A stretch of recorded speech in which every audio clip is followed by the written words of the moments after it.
people I've found to be the greatest of all were the people who led our country at the end of World War II and at the start of the Cold War.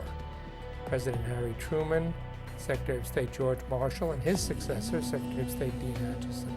These guys were so brilliant, it makes me jealous. And here's what they did. First, they set up all these international institutions, the UN, the World Bank, IMF, NATO, and the like. Real international institutions that we led. We didn't try to dictate. We couldn't dictate even then, but we led them. And these institutions were so good, they helped us prevail in the Cold War, and they exist even today. That's how good they were, workable. Secondly, they understood even then that our economy was our ultimate strength. For our democracy, for our military power, for our diplomatic power, for everything. And they looked at a world where the Soviet Union, at the end of World War II, had 5 million troops in Eastern Europe. And people here were clamoring, go nuke them. Because if they took over Eastern Europe, they'll take over Western Europe. All Europe will be gone. But they didn't do that. Instead, they concentrated on building up the economies in Western Europe, and Germany in particular. And last time I looked, we won the Cold War, not the Soviet Union, and all the predictions about the Soviets taking over Western Europe, I don't think it happened. And take China. Mao conquered China, and everyone said the Chinese communists are in control in China, they'll take over all of Asia. Last I looked, China's our biggest investor. Truman and Marshall and Acheson concentrated on building up the economic power of Germany, Japan, along with that of the United States, on the presumption, which was absolutely correct, that once you added up those three economies, strong economies, that we would have 75–80% of all the economic, military, and diplomatic power in the world. And we did. And they figured out if you had that, you couldn't lose.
I thought I'd win in the end, and I have, but I didn't think we'd take this one. The ultimately highest authority is if the President, on advice of the White House counsel, after serious analysis, judges that, as this President said to me, it was a bad rap and an unjust verdict, and that I never should have been charged with anything, then that's certainly something to celebrate. And not by drinking champagne from a fire hose, and I celebrated in my relatively undemonstrative fashion with my wife. It's a relief, it's a pleasant feeling.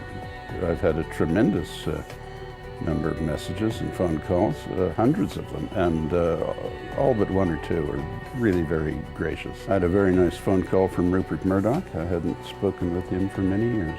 Most thoughtful of him to call. He's congratulated me, and he said he'd congratulated the president for doing it. I always had a lot of supporters, and complete strangers, and many of them overseas, but followed the case and always thought that I hadn't been treated fairly, and their number steadily has grown over all these years. And some of them I've become, in cyber terms, quite friendly with, so I've naturally heard from a lot of them. The president, in the very gracious message the White House issued last night, was very clear in saying what his motives were, and that they were an analysis by his legal counsel and their legal team of the facts of the case, analyzing in particular material submitted on my behalf by Alan Dershowitz and others. Look, on anything like this, you're going to get people saying that it's a back-scratching job and he's just rewarding me for writing nice things about him, but so what? You know, some people criticize Santa Claus, some people find fault with everything.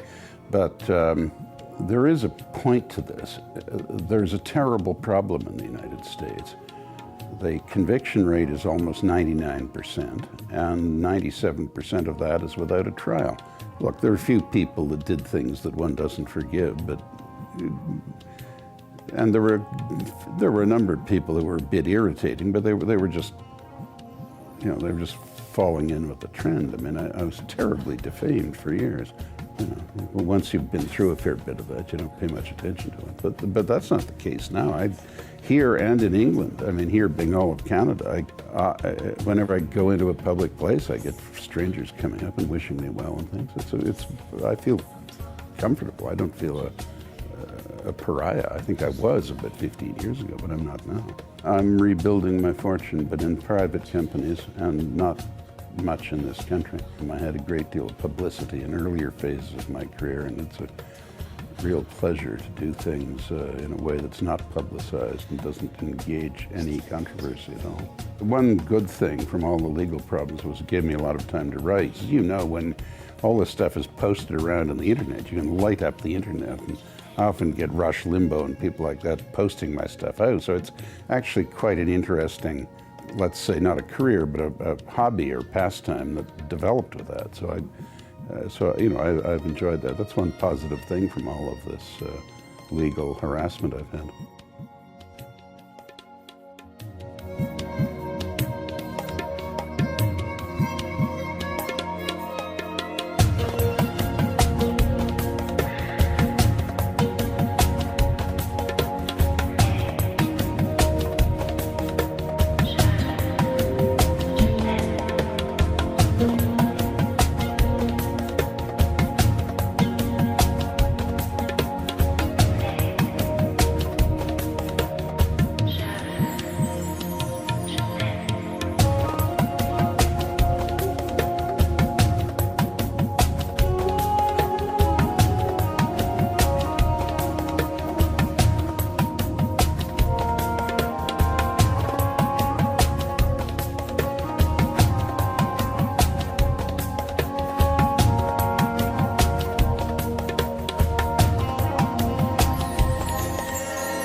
It's not fair, but it's not unusual.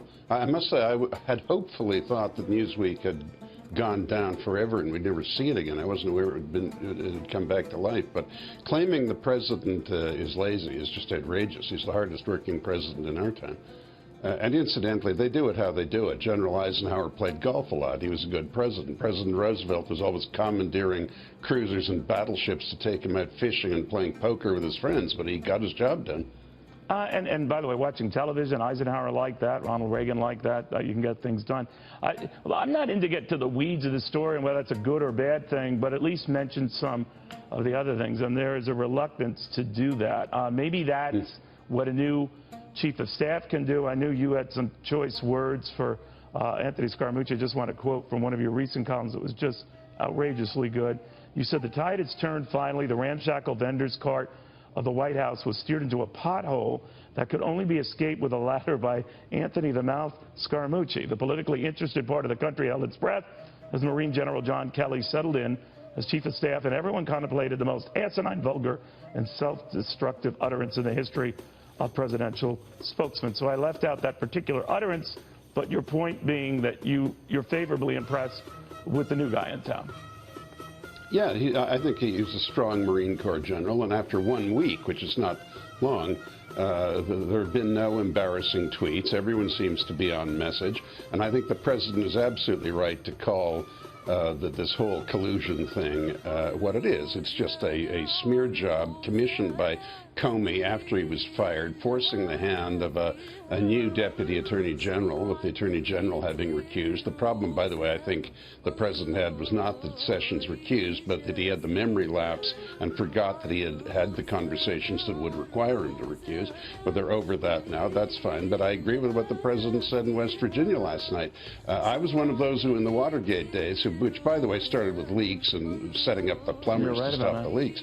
And there's still no evidence that Mr. Nixon himself committed illegality, so lots of others did, but he was a patriotic man and retired because he didn't want to embarrass the country. But as the president said last night in West Virginia... Well, he was actively involved in the cover-up. We can debate that, but that's not contemporary news. But the President Trump said... tapes, right? You did... yeah, look, you can debate it. But but what I was going to refer to in the president's remarks in West Virginia was, all right, if you want to do this, then let's... If we're into this, let's be fair here. Let's deal with the Democrats, too. There's a great deal more evidence, or at least apparent evidence, of possible wrongdoing, serious wrongdoing, in the Clinton Foundation, the Clinton campaign, the emails, the Wasserman Schultz fiasco, the unmasking of these people in the Trump campaign.